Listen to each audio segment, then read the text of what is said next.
Hello friends, चलिए आज की इस वीडियो में बात करने वाले हैं बिहार दरोगा परीक्षा 2012। दोस्तों ये प्रीवियस ईयर का क्वेश्चन है। ये पीटी एग्जाम में पूछा हुआ है। दोस्तों यदि आप हमारे चैनल पर नए हैं तो आप हमारे चैनल को सब्सक्राइब और वीडियो को लाइक करिए। चलिए क्लास को शुरू करते हैं। पहला क्वेश्चन है कि विश्व में सर्वाधिक उत्पादित खाद्य फसल कौन सा है। तो इसका जो राइट आंसर होगा वो होगा ऑप्शन सी। ठीक है, ऑप्शन सी होगा। ध्यान रखिएगा कि भारत में भी सर्वाधिक क्षेत्रफल पर किस फसल का उत्पादन होता है, तो गेहूं का होता है। ठीक है, उसके बाद क्या होता है, चावल। ठीक है, ध्यान रखिएगा। इसके बाद चलिए क्वेश्चन देखते हैं दूसरा कि प्रथम ओलंपिक खेल कहाँ हुए थे। तो ध्यान रखिएगा यूनान यानी एथेंस में हुआ था। ठीक है, कब हुआ था, तो 776 BC। ठीक है, ईसा पूर्व में हुआ था। अब ध्यान रखिएगा कि आधुनिक ओलंपिक का जनक किसे कहा जाता है, तो पियरे डी कुबर्टिन को कहा जाता है। अब ये ध्यान रखिएगा कि ओलंपिक दिवस कब मनाया जाता है, तो 23 जून। ठीक है, चूँकि 23 जून इसलिए मनाया जाता है कि 1894 अंतर्राष्ट्रीय ओलंपिक समिति की स्थापना कब हुई थी, 23 जून 1894 ईस्वी को। इसी दिन किया मनाया जाता है ओलंपिक दिवस। ठीक है, इसके बाद चलिए देखते हैं कि इस महान खिलाड़ी ने एक ओलंपिक खेल में संपूर्ण 10 अंक प्राप्त किए हैं। बस ये दोस्तों ये ध्यान रखना है कि माइकल फेल्प्स जो देख रहे हैं इनका संबंध किस खेल से है, तो तैराकी से। बस ठीक है, ये उस समय का क्वेश्चन है। ठीक, इसका संबंध किस खेल से है, तैराकी से। इसके बाद चलिए नेक्स्ट क्वेश्चन देखते हैं कि अभिनव बिंद्रा को ओलंपिक में स्वर्ण पदक इसमें जीता। तो ध्यान रखिएगा कि अभिनव जो बिंद्रा है उसका संबंध किस खेल से है, तो शूटिंग से। ठीक है, किस खेल से है, शूटिंग से। और गगन नारंग का भी संबंध किससे है, गगन नारंग इसका भी संबंध किस खेल से है, तो शूटिंग से है। ठीक है, चलिए नेक्स्ट क्वेश्चन देखते हैं। इसके बाद देख रहे हैं कि विश्व की सबसे ऊंची इमारत कौन सी है। जो विश्व की सबसे ऊंची इमारत है वो कौन सा है, बुर्ज खलीफा। ठीक है, कौन सी है, बुर्ज खलीफा। ठीक है, जो कहाँ पे है, दुबई में है। ठीक है, कहाँ पे, दुबई में है। ध्यान रखिएगा। इसके बाद जो क्वेश्चन है 7 कि विश्व का सबसे बड़ा पुस्तकालय कहाँ है। तो ध्यान रखिएगा पहले कि विश्व का जो सबसे बड़ा पुस्तकालय है वो है कांग्रेस पुस्तकालय। ठीक है, कांग्रेस पुस्तकालय। और ये कहाँ पे है, तो वाशिंगटन DC में है, जो अमेरिका में है। ठीक है, इसके बाद चलिए नेक्स्ट क्वेश्चन देखते हैं कि सर्वाधिक जनसंख्या वाला शहर कौन सा है। ध्यान रखिएगा कि विश्व में सर्वाधिक जनसंख्या वाला जो शहर है वो कौन सा है, टोक्यो है। कौन सा है, टोक्यो। और विश्व में क्षेत्रफल की दृष्टि से सबसे बड़ा नगर कौन सा है, तो ध्यान रखिएगा लंदन है। ठीक है, दोनों क्वेश्चन याद करके रखिएगा। ठीक है, पूछा जाए कि विश्व में सर्वाधिक जनसंख्या वाला शहर कौन सा है, तो वो है टोक्यो। और विश्व का सबसे बड़ा नगर कौन सा है क्षेत्रफल की दृष्टि से, तो वो है लंदन। ठीक है, चलिए क्वेश्चन देखते हैं आगे। इसके बाद ध्यान रखिएगा ये जो देख रहे हैं वो क्वेश्चन 9 कि भारत में सबसे लंबा नदी बना पुल कहाँ है। तो ध्यान रखिएगा इस उस समय का जो क्वेश्चन है ये बिहार में बना था। ठीक है, इसके बाद है कि भारत का विशालतम क्षेत्रफल वाला राज्य है। तो ध्यान रखिएगा कि भारत के 5 बड़े राज्यों का नाम याद करके रखिएगा। पहला है राजस्थान। ठीक है, उसके बाद हो जाएगा मध्य प्रदेश, उसके बाद हो जाएगा महाराष्ट्र, उसके बाद होगा यूपी, और यूपी के बाद हो जाएगा गुजरात। ठीक है, तो ध्यान रखिएगा सबसे बड़ा राज्य कौन सा है, राजस्थान, दूसरा MP, और तीसरा जो है महाराष्ट्र, चौथा हो जाएगा यूपी, और पांचवा हो जाएगा गुजरात। ठीक है, तो इसमें से जो राइट आंसर होगा वो कौन सा होगा, राजस्थान। और भारत का सबसे छोटा राज्य कौन सा है क्षेत्रफल की दृष्टि से, तो गोवा है। ठीक है, चलिए नेक्स्ट क्वेश्चन देखते हैं कि तुरहा इस धर्म का पवित्र ग्रंथ है। ध्यान रखिएगा कि तुरहा किस धर्म का पवित्र ग्रंथ है, तो ये यहूदी धर्म का है। ठीक है, किसे है, यहूदी धर्म का। और ईसाई धर्म का बाइबिल। ठीक है, और हिंदू धर्म का गीता, और इस्लाम का कुरान। ठीक है, कुरान। चलिए नेक्स्ट क्वेश्चन देखते हैं। मैरी कॉम का संबंध किस खेल से है, तो बॉक्सिंग से है। ठीक है, चलिए आगे देखते हैं। आगे देखते हैं क्वेश्चन कि ग्रीन पार्क कानपुर किस खेल से संबंधित है। ध्यान रखिएगा कि जो ग्रीन पार्क स्टेडियम है वो कहाँ पे है, पहले कानपुर में है। और इसका संबंध किस खेल से है, तो ये है क्रिकेट से। और ध्यान रखिएगा ये भी कि वानखेड़े स्टेडियम भी कहाँ है, तो वो है मुंबई में है। और ईडन गार्डन भी कहाँ है, तो कोलकाता में है। ठीक है, इसके बाद है फिरोज शाह कोटला स्टेडियम कहाँ है, दिल्ली में है। ठीक है, इसके बाद चलिए आगे देखते हैं। इसके बाद है कि जीव मिल्खा सिंह का संबंध किस खेल से जुड़े हुए हैं। तो ध्यान रखिएगा गोल्फ। ठीक है, किससे खेल से संबंध है, गोल्फ से है। और ध्यान रखिएगा कि बंकर। ठीक है, बंकर शब्द और पुटिंग ये किस खेल से संबंधित है, बंकर शब्द और पुटिंग शब्द किस खेल से संबंधित है, तो गोल्फ से है। और टी शब्द भी किससे है, तो गोल्फ से है। ठीक है, चलिए आगे देखते हैं। चलिए देखो दोस्तों, ये जो 15 नंबर देख रहे हैं ये 2006 का है। तो चलिए हम लोग नेक्स्ट देखते हैं। 17 1857 के भारतीय स्वतंत्रता संग्राम में किसने लड़ते हुए वीरगति प्राप्त की थी? तो ध्यान रखिएगा, इसमें जो देख रहे हैं रानी झांसी की रानी, ठीक है, इसका जो राइट आंसर होगा ऑप्शन डी होगा। 17 जून 1858 को, ठीक है, 1858 को इनकी मृत्यु हो गई थी। किसके साथ युद्ध लड़ते हुए? तो हीरोज, ठीक है, हीरोज के साथ, ठीक है, हीरोज के साथ। ध्यान रखिएगा, इनका ग्वालियर, इनका समाधि कहाँ है? तो ग्वालियर में है। और इनका जन्म कहाँ हुआ था? तो इनका जन्म हुआ था, रानी लक्ष्मीबाई का जन्म हुआ था कहाँ पे? तो बनारस में हुआ था, ठीक है। इसके बाद चलिए नेक्स्ट क्वेश्चन देखते हैं कि गांधी जी द्वारा निम्न में से कौन सा समाचार पत्र शुरू किया गया? तो ध्यान रखिएगा, गांधी जी द्वारा, इसमें जो आंसर होगा वो होगा यंग इंडिया, ठीक है। इसके बाद ध्यान रखिएगा नेशनल हेराल्ड, नेशनल हेराल्ड नामक पुस्तक किसने लिखी थी? तो पंडित जवाहरलाल नेहरू ने लिखी थी, ठीक है।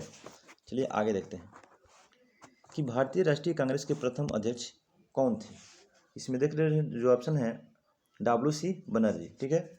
और ध्यान रखिएगा कि भारतीय राष्ट्रीय कांग्रेस के संस्थापक किसे माना जाते हैं? तो A.O. ह्यूम को, ठीक है। किसे माना जाते हैं? A.O. ह्यूम को। कब हुआ था? तो 28 दिसंबर 1885, ठीक है, 28 दिसंबर 1885 की स्थापना हुई थी किस संस्था की? तो भारतीय राष्ट्रीय कांग्रेस पार्टी की, ठीक है। इसके बाद आगे चलिए कि श्रीलंका की मुद्रा का नाम क्या है? ध्यान रखिएगा, श्रीलंका की मुद्रा का नाम क्या है? रुपी, ठीक है। चलिए आगे देखते हैं। इसमें देखिएगा क्वेश्चन 21 है कि किस देश की सीमा बांग्लादेश से मिलती है? तो ध्यान रखिएगा, इसका जो राइट आंसर होगा वो होगा म्यांमार। ध्यान रखिएगा जो बांग्लादेश है ये भारत के साथ सर्वाधिक लंबी सीमा बनाता है। कितना बनाता है? तो 4096, ठीक है, 4096 किलोमीटर, ठीक है। और भारत के कितने राज्यों से सटा हुआ है ये है? तो 5 राज्यों के साथ ये सीमा बनाता है, ठीक है। चलिए इसके बाद देखते हैं कि एशिया में होते हुए भी कौन देश यूरोपीय संघ का सदस्य है? तो ध्यान रखिएगा कि एशिया में होते हुए भी यूरोपीय संघ का सदस्य कौन से है? तुर्की। और तुर्की की राजधानी कहाँ है? अंकारा, ठीक है। ध्यान रखिएगा ये तुर्की ऐसा देश है जो एशिया और यूरोप दोनों में फैला हुआ है, ठीक है। चलिए और ध्यान रखिएगा कि यूरोपीय संघ का मुख्यालय कहाँ पे है? ब्रुसेल्स है। इसकी स्थापना कब की गई थी? तो 1992-93, ठीक है, 93 में रखिएगा यार। यूरोपीय संघ का स्थापना 1993 में, मुख्यालय कहाँ पे है? ब्रुसेल्स। चलिए इसके बाद देखते हैं कि एशिया में कितने देश हैं? Option A 47, option B 74, option C 37 और ऑप्शन डी है 50। इसका जो राइट होगा 47, ठीक है। एशिया में कुल कितने देश हैं? तो 47, ठीक है। इसके बाद नेक्स्ट चलते हैं। ध्यान रखिएगा कि जो एशिया महाद्वीप है ये विश्व का सबसे बड़ा महाद्वीप है। और एशिया महाद्वीप का प्राचीन नाम क्या है? जम्बू द्वीप, ठीक है, जम्बू द्वीप, ठीक है। और ध्यान रखिएगा, ये भी ध्यान साथ साथ में याद रखिएगा कि यहाँ पर जनसंख्या कितना निवास करती है? तो 60%। विश्व की कुल जनसंख्या कितना निवास करती है यहाँ पे? 60%। और ये कितना क्षेत्र पर फैला हुआ है? 30% पर। कौन सा? तो ये फैला हुआ है एशिया महाद्वीप, ठीक है। और सर्वाधिक जनसंख्या वाला महाद्वीप किसे कहा जाता है? तो एशिया को ही कहा जाता है, ठीक है। इसके बाद ध्यान रखिएगा क्वेश्चन है कि भोपाल गैस त्रासदी के लिए कौन सी बहुराष्ट्रीय कंपनी जिम्मेवार थी? तो ध्यान रखिएगा कौन सा होगा? यूनियन कार्बाइड कंपनी, ठीक है। कब घटी थी घटना? 3 दिसंबर 1984 को, ठीक है, 3 दिसंबर 1984 को। कहाँ पे? तो भोपाल में घटी थी। और ध्यान रखिएगा इनमें 3000 लगभग में 3000 लोगों को क्या हो चुकी थी? मृत्यु हो चुकी थी। कौन सी घटना थी? कौन सी गैस थी? तो MIC घटना, मिथाइल आइसोसाइनेट, ठीक है। इसके बाद चलिएगा कि भारत की किस शहर में दूसरे राज्यों से सर्वाधिक प्रवासी आते हैं? ध्यान रखिएगा कि भारत के किस शहर में दूसरे राज्यों से सर्वाधिक प्रवासी आते हैं? तो ऑप्शन सी दिल्ली। इसके बाद है कि किस भारतीय नेता ने सामाजिक नेटवर्कों को कुछ भी प्रदर्शित करने से पहले समीक्षा को कहा है? चलिए दोस्तों ये नेक्स्ट क्वेश्चन देखते हैं। इसके बाद किस प्रसिद्ध भारतीय चलचित्र अभिनेता, इस दोस्तों ये जो देख रहे हैं ये जो क्वेश्चन देख रहे हैं, ये जो क्वेश्चन है ये तो करंट का है, ठीक है। चलिए हम लोग देख लेते हैं इसका आंसर क्या होगा कि किस प्रसिद्ध भारतीय चलचित्र अभिनेता की हाल ही में लंदन में मृत्यु हुई थी? उस समय देव आनंद, ठीक है। चलिए इसके बाद देखते हैं नेक्स्ट हम लोग कि कोलावेरी डी गीत, हाँ ध्यान रखिएगा कि कोलावेरी डी गीत जो यूट्यूब पर लोकप्रिय हुआ यह किस भाषा की फिल्म से है? तो ध्यान रखिएगा इसका जो राइट आंसर हो जाएगा वो होगा सी तमिल। ध्यान रखिएगा ये क्वेश्चन कि कोलावेरी डी गीत जो है यूट्यूब पर लोकप्रिय हुआ था, ये किस भाषा का फिल्म है? ये है तमिल से, ठीक है। इसके बाद ध्यान रखिएगा ऑप्शन जो है, सॉरी क्वेश्चन जो है, एक टिकट के पी आने में पी किसके लिए आता है? तो ध्यान रखिएगा तो पैसेंजर नंबर रिकॉर्ड, तो इसमें जो होगा क्या होगा, पी से पैसेंजर, ठीक है, पैसेंजर नेम रिकॉर्ड इसका पूरा नाम होता है। इसके बाद चलिए देखते हैं क्वेश्चन 30 नंबर कि प्राइड एंड प्रीजुडिस इनके द्वारा लिखी गई है, तो किसके द्वारा लिखी गई है? ये ऑस्टिन के द्वारा लिखी गई है। ध्यान रखिएगा प्राइड एंड प्रीजुडिस किसके द्वारा लिखी गई है? तो ऑस्टिन के द्वारा लिखी गई है। इसके बाद है कि three mistake of my life किन की लेखक है, किसने लिखी है? तो ये लिखे हैं चेतन भगत, ठीक है। कौन लिखे हैं? चेतन भगत लिखे हैं। और ध्यान रखिएगा हाफ गर्ल, हाफ गर्ल किसने लिखी है? ये भी लिखी है किसने? चेतन भगत। इसके बाद चलिए क्वेश्चन देखते हैं, ध्यान रखिएगा इनका जो देख रहे हैं खुशवंत सिंह, इंदिरा गांधी रिटर्न्स, ठीक ना। ध्यान रखिएगा इंदिरा गांधी रिटर्न्स नामक पुस्तक किसने लिखी है? तो खुशवंत सिंह ने लिखी है। हाफ गर्ल लिखी है चेतन भगत। इसके बाद है कि क्वीन ऑफ टॉक किसके लिए रखा गया नाम है? तो क्वीन ऑफ टॉक किसे? ये हैं ओपरा विनफ्राई, ठीक है। क्वीन ऑफ टॉक के नाम से किसे जाना जाता है? तो ओपरा विनफ्राई को।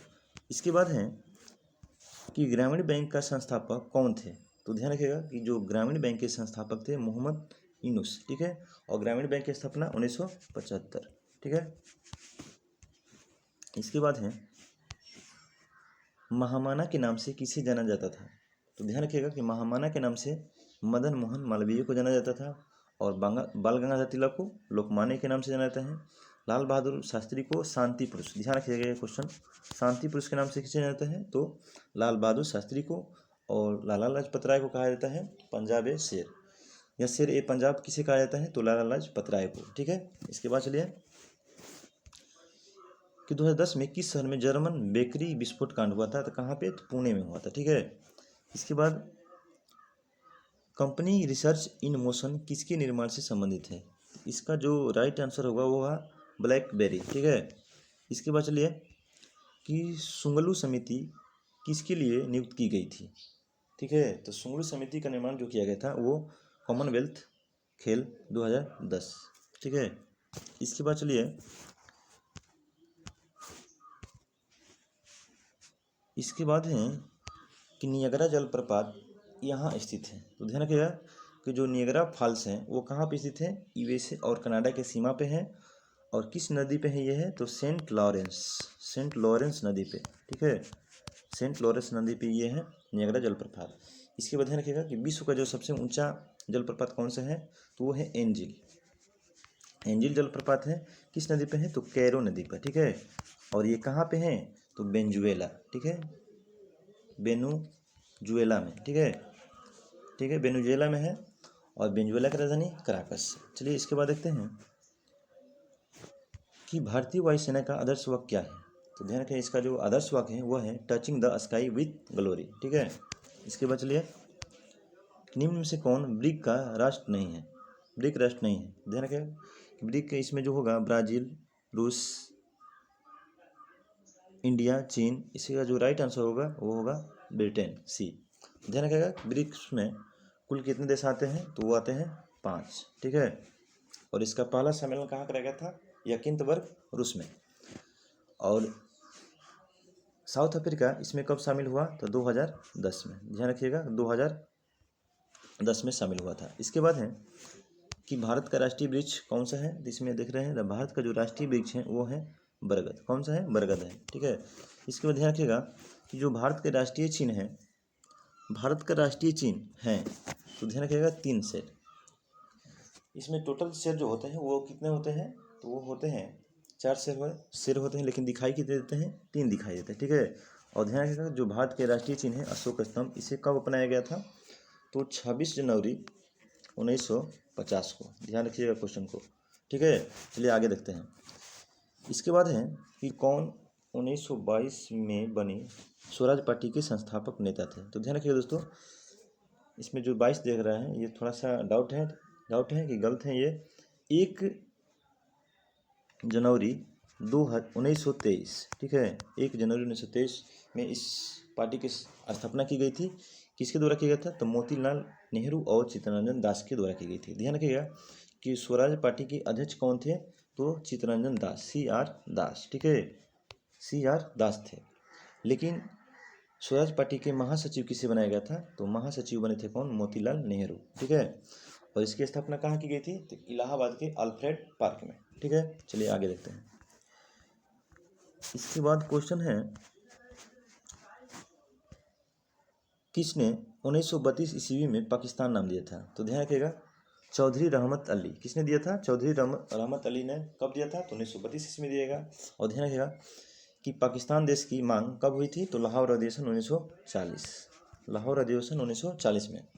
इसके बाद है कि इंदिरा गांधी द्वारा राष्ट्रीय आपातकाल की घोषणा कब की गई थी? तो ध्यान रखिएगा कि इंदिरा गांधी के द्वारा राष्ट्रीय आपातकाल की घोषणा कब की गई थी? तो 1975 ईस्वी में। ध्यान रखिएगा कि भारत में कुल कितनी बार राष्ट्रीय आपातकाल लागू हुए हैं? तो वो 3 बार। कितनी बार? 3 बार। कब कब? ध्यान दीजिएगा, 1965, ठीक है, 1900, सॉरी दोस्तों, यहाँ पे जो देख रहे हैं 1965 नहीं होगा, 1962 होगा, ठीक ना, चीन और भारत युद्ध के समय। तो 1962, 1971 और 1975, 3 बार भारत में आपातकाल लागू हुआ है, ध्यान रखिएगा। लेकिन वित्तीय आपातकाल एक बार भी भारत में लागू नहीं हुआ है। तो पहला 1962, दूसरा 71 और तीसरा जो हुआ था 1975।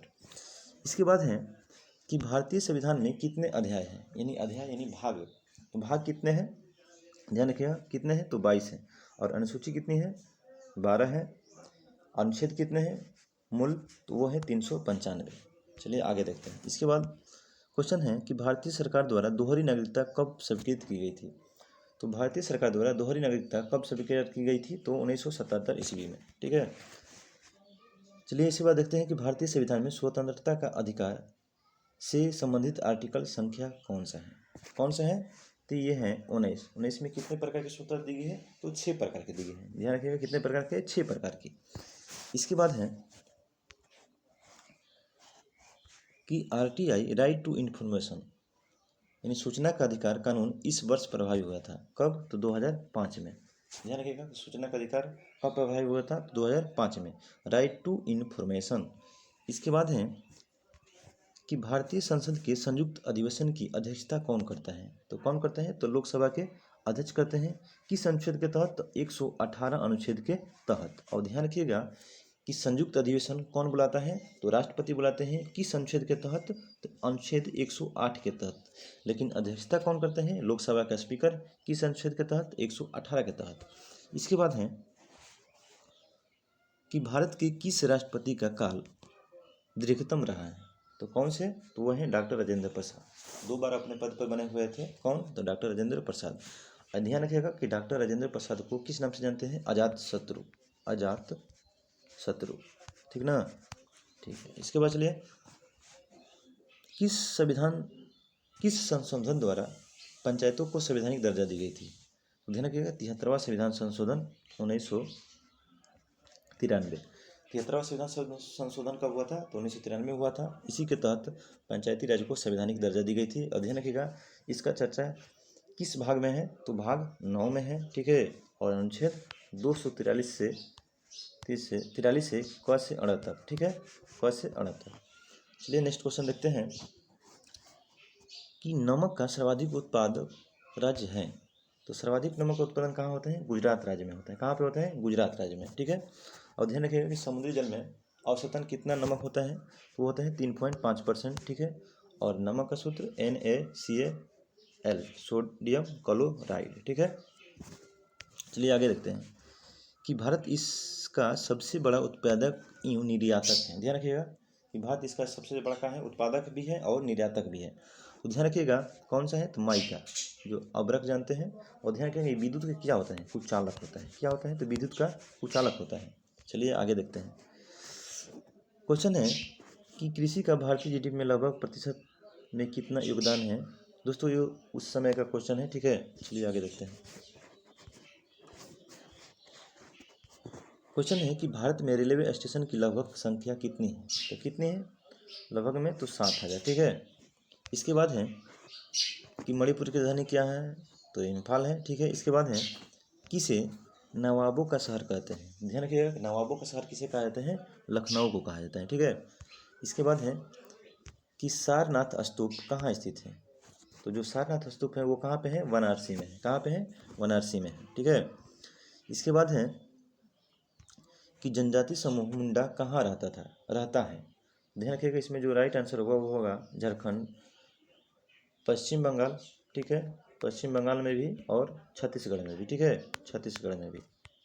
और ध्यान रखिएगा कि इसी मुंडा जाति का एक त्यौहार होता है जो है कौन सा, सरहुल। पूछा जाए कि सरहुल त्यौहार कौन मनाता है, तो मुंडा जनजाति।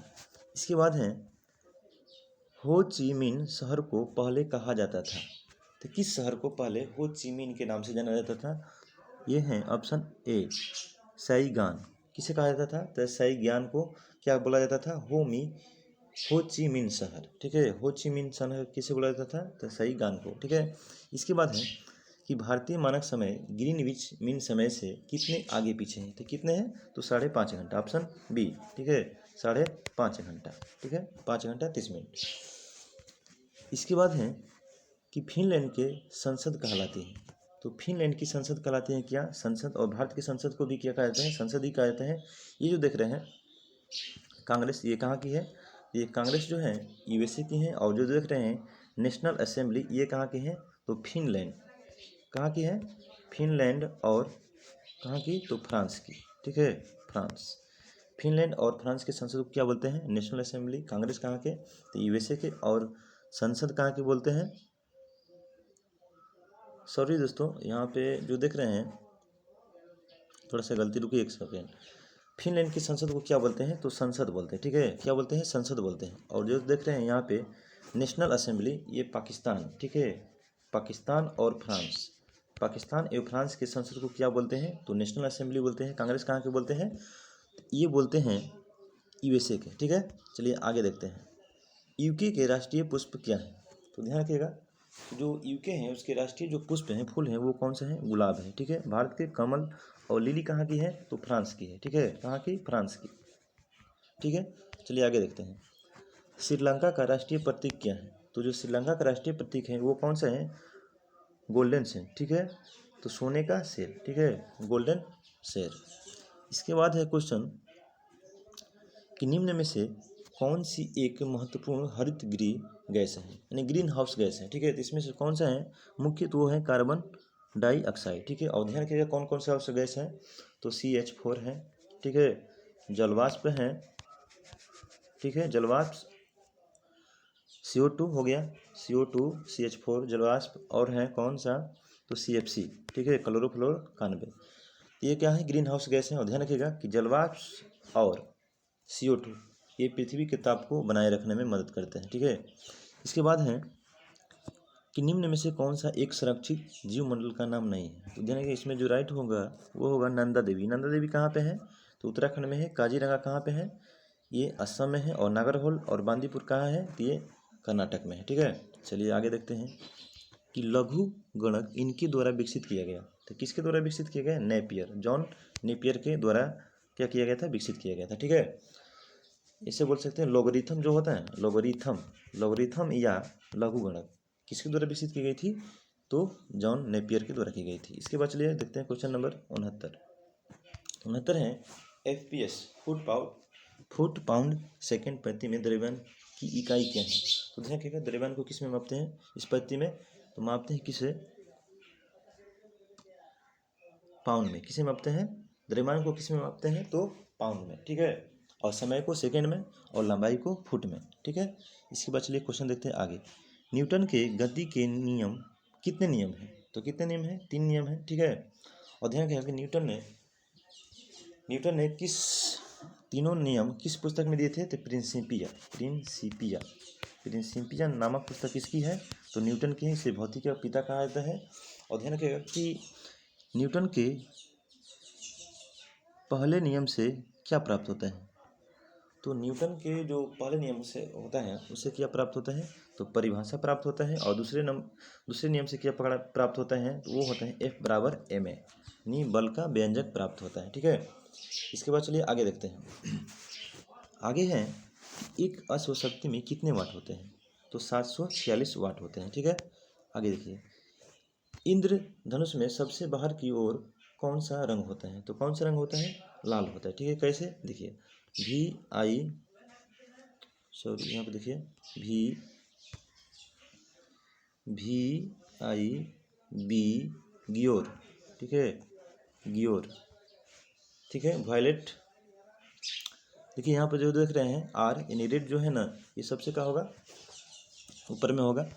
इसके बाद है कि फारेनहाइट तापमापी ऊपरी तथा निचली बिंदु के मध्य कितना अंतराल होता है? तो कितना होता है? 180 डिग्री होता है। इसके बाद है कि प्राश्रव्य ध्वनि की आवृत्ति होती है। ध्यान रखिएगा कि प्राश्रव्य ध्वनि कौन सुन सकता है? तो कुत्ता सुन सकता है, बिल्ली सुन सकता है, कैट, और चमगादड़। ठीक है, चमगादड़।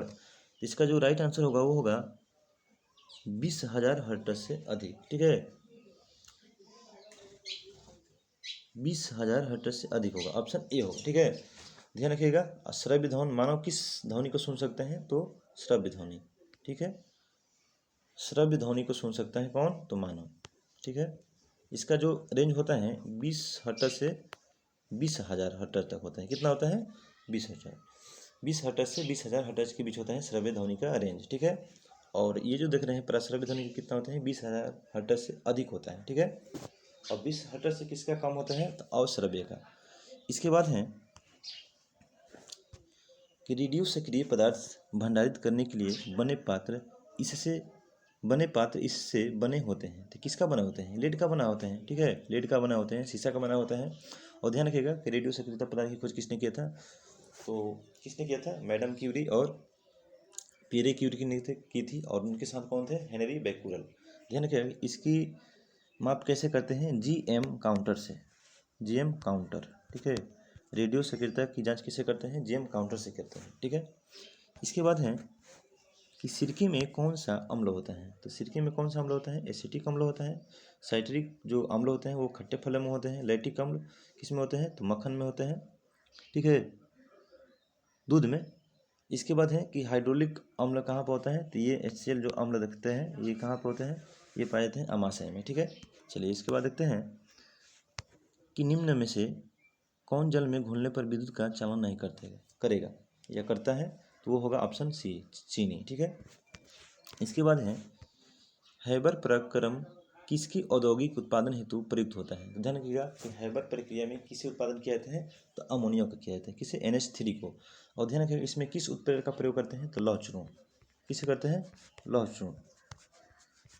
ध्यान रखिएगा कि हैबर प्रक्रिया में उत्प्रेरक के रूप में किसका प्रयोग किया जाता है? लौह चूर्ण का प्रयोग किया जाता है। और हैबर प्रक्रिया में क्या बनाया जाता है? तो वो बनाया जाता है NH3 यानी अमोनिया। चलिए इसके बाद देखते हैं कौन सा अम्ल कांच को घोल सकता है? तो ध्यान रखिएगा कौन सा ऐसा अम्ल है जो कांच को घोल सकते हैं? वो है HF। कौन सा है? HF। ठीक है, हाइड्रोफ्लोरिक अम्ल। ठीक है, हाइड्रोफ्लोरिक अम्ल HF घोल सकता है। इसके बाद है कि ब्रह्मांड में सर्वाधिक पाए जाने वाला तत्व कौन सा है? ध्यान रखिएगा कि ब्रह्मांड में जो सर्वाधिक मात्रा में पाए जाने वाला तत्व है वो है हाइड्रोजन। ध्यान रखिएगा यहाँ पे बातों को कि पूछा जाए कि वायुमंडल में, तो वायुमंडल में कौन सा होगा? N2 nitrogen. वायुमंडल में सर्वाधिक मात्रा में पाया जाने वाला गैस कौन सा है? तो नाइट्रोजन है। और पृथ्वी पर सबसे ज़्यादा पाया जाने वाला गैस कौन सा है? वो है O2 ऑक्सीजन। तो ध्यान रखिएगा कि पूछा जाए कि ब्रह्मांड में सर्वाधिक मात्रा में H2 कौन सा है? H2, और वायुमंडल में N2, और पृथ्वी पर O2 ऑक्सीजन। ठीक है, चलिए नेक्स्ट क्वेश्चन देखते हैं। वह पदार्थ जो ठोस के रूप में द्रव अवस्था से कम घनत्व वाला होता है, तो कौन होता है? जल होगा। ठीक है, ध्यान रखिएगा कौन सा ऐसा पदार्थ है जो तीनों अवस्था में रह सकते हैं? जल रह सकते हैं, ठोस, द्रव, गैस, तीनों अवस्था में रह सकते हैं। ठीक है, इसके बाद देख रहे हैं कि पाइकोलॉजी, यहाँ पे पाइकोलॉजी नहीं होगा बल्कि माइकोलॉजी होगा। माइकोलॉजी किसका अध्ययन है? तो माइकोलॉजी किसका अध्ययन है? वो है दोस्तों यहाँ पे लग रहा है फाइकोलॉजी होगा। ठीक है, फाइकोलॉजी किसका अध्ययन है? तो ये शैवालों का अध्ययन है। ठीक है, और माइकोलॉजी किसका अध्ययन है? कवक का। ठीक है, और बैक्टीरिया का अध्ययन क्या कहलाता है? बैक्टीरियोलॉजी। इसके बाद है किन में कार्बोहाइड्रेट नहीं होता है? ध्यान रखिएगा कि किन में कार्बोहाइड्रेट नहीं होता है? तो विषाणु में यानी वायरस में। ठीक है, किसमें होता है? नहीं होता है, वायरस में नहीं होता है, ठीक है। इसके बाद है कि भूमिचरों में तीव्रतम स्तनधारी है, तो कौन सा है? चीता। सबसे तेज दौड़ने वाला कौन सा है स्तनधारी? वो है चीता। इसके बाद है कि निम्न में से कौन सा एक मादा लिंग हार्मोन है? तो ध्यान रखिएगा, इसमें से जो आंसर होगा मादा लिंग हार्मोन, प्रोजेस्टेरॉन, एस्ट्रोजन, एस्ट्रोजन, ठीक है, और रिलैक्सिन हार्मोन। ध्यान रखिएगा कि एस्ट्रोजन, प्रोजेस्टेरॉन और रिलैक्सिन कैसा हार्मोन है? तो ये मादा लिंग हार्मोन है। और ध्यान रखिएगा कि टेस्टोस्टेरोन कैसा है? ये हार्मोन, तो ये है पुरुष हार्मोन, ठीक है। इसके बाद चलिए देखते हैं क्वेश्चन कि थायराइड निम्न अंग तंत्र का भाग होता है। तो किसका? यह थायराइड जो ग्रंथि होती है, ये अंतःस्रावी ग्रंथि होती है और ये क्या करते हैं? थायरॉक्सिन हार्मोन स्रावित करती है, ठीक है, जिसमें आयोडीन होता है। और आयोडीन की कमी से कौन सा रोग होता है? घेगा होता है। चलिए इसके बाद देखते हैं साल्क टीका किसके लिए होता है? तो जो साल्क टीका होता है वो पोलियो के लिए, और पोलियो दिवस कब मनाया जाता है? 24 अक्टूबर को मनाया जाता है। ध्यान रखिएगा कि पोलियो टीका की खोज किसने किया था? तो जॉन ई साल्क, तो उसी के नाम पर साल्क टीका दिया जाता है, पोलियो। और ध्यान रखिएगा यहाँ पर जो देख रहे हैं DPT, डिप्थीरिया, पार्टुसिस, टेटनस, ठीक है, तीनों के लिए कौन दिया जाता है टीका? DPT। इसके बाद है कि निम्न एक प्रतिजैविक है, तो निम्न में से कौन सा एक प्रतिजैविक है? वो है कैरोटीनोइड। कौन सा है? कैरोटीनोइड। ध्यान रखिएगा प्रतिजैविक कौन सा है? कैरोटीनोइड। इसके बाद है कि वनस्पति घी में होता है, तो वनस्पति घी में होता है क्या? एकल असंतृप्त वसा होता है। और ध्यान रखिएगा इसमें निकेल का प्रयोग किया जाता है, ठीक है। वनस्पति घी बनाने के लिए किस उत्प्रेरक का प्रयोग किया जाता है? निकेल का किया जाता है। और इससे बनाने की प्रक्रिया क्या कहते हैं? हाइड्रोजनीकरण कहते हैं। वनस्पति घी बनाने की प्रक्रिया क्या कहलाती है? तो हाइड्रोजनीकरण कहलाती है। इसके बाद है कि मूत्र का पीएच है, तो जो मूत्र का पीएच है वो कितना है? 6, ठीक है, कितना है? 6 है। और ध्यान रखिएगा कि दूध का जो पीएच मान कितना होता है? 6.4 होता है। लार का कितना होता है? 6.5 होता है। और रक्त का 7.4 होता है, ठीक है। और ध्यान रखिएगा कि पीएच मान की खोज किसने की थी? तो वो है SP सोरेनसन, ठीक है, दी थी इन्हें उन्होंने। कब? तो 1909 ईस्वी में दी थी, ठीक है। और ध्यान रखिएगा कि जिसका पीएच मान 7 के बराबर होगा उसके बोलेंगे उदासीन। क्या बोलते हैं? उदासीन। 7 से अधिक होगा तो क्षारीय, 7 से कम होगा तो अम्लीय। चलिए आगे देखते हैं। इसके बाद है कि पाचन तंत्र द्वारा उत्पादित अम्ल कौन सा है? तो पाचन तंत्र द्वारा उत्पादित अम्ल कौन सा है? वो है HCl अम्ल, हाइड्रोक्लोरिक अम्ल। ध्यान रखिएगा कि ये जो अमाशय से स्रावित होता है और ये क्या करता है कि भोजन में आए हुए जीवाणु को क्या कर देता है? नष्ट कर देता है, ठीक है, जीवाणु को नष्ट कर देता है। और भोजन को क्या बना देता है? ये बना देता है क्षारीय, ठीक है। क्या बना देता है? नहीं सॉरी दोस्तों, ये अम्लीय बना देता है। क्या बना देता है? अम्लीय बना देता है, ठीक है। इसके बाद है कि स्वस्थ दृष्टि के लिए कौन सा विटामिन आवश्यक है? ध्यान रखिएगा कि स्वस्थ दृष्टि के लिए कौन सा विटामिन आवश्यक है? वह है विटामिन ए, ठीक है, विटामिन ए। ध्यान रखिएगा विटामिन ई के रासायनिक नाम क्या है? रेटिनॉल। क्या है? रेटिनॉल, ठीक है। और ध्यान रखिएगा कि विटामिन ए और विटामिन बी की खोज किसने किया था? तो किसने किए थे? हॉपकिंस। विटामिन ए और विटामिन बी की खोज किसने किया था? हॉपकिंस, ठीक है। इसके बाद है, लेकिन ध्यान रखिएगा कि विटामिन की खोज किसने की थी? तो फंक ने, ठीक है, किसने किया था? फंक, ठीक है। इसके बाद है, इसके बाद जो क्वेश्चन है आपका, निम्न में से कौन सा एक खुला TLD नहीं है? इसका जो आंसर होना चाहिए वो ऑप्शन 1 होना चाहिए। इसके बाद क्वेश्चन है NIC कार्ड है, नेशनल इन्फॉर्मेशन सेंटर। देखते हैं क्वेश्चन क्या आंसर, इसका ऑप्शन देखते हैं। NIC कार्ड है, NIC कार्ड है, हाँ। इसका जो आंसर होगा वो होगा PCS को जोड़ता है ये, ठीक है। इसके बाद है कि संगणक की गति किस में व्यक्त की जाती है? तो ध्यान रखिएगा कि जो संगणक की गति किस में व्यक्त की जाती है कंप्यूटर की? तो वो है गीगाहर्ट्ज, ठीक है। इसके बाद है कि DVD में V का अर्थ होता है, तो इसका पूरा नाम क्या होता है? डिजिटल वर्सटाइल डिस्क, ठीक है, वर्सटाइल, डिजिटल वर्सटाइल डिस्क, ठीक है। इसके बाद है रैम। रैम में ए किसके लिए आता है?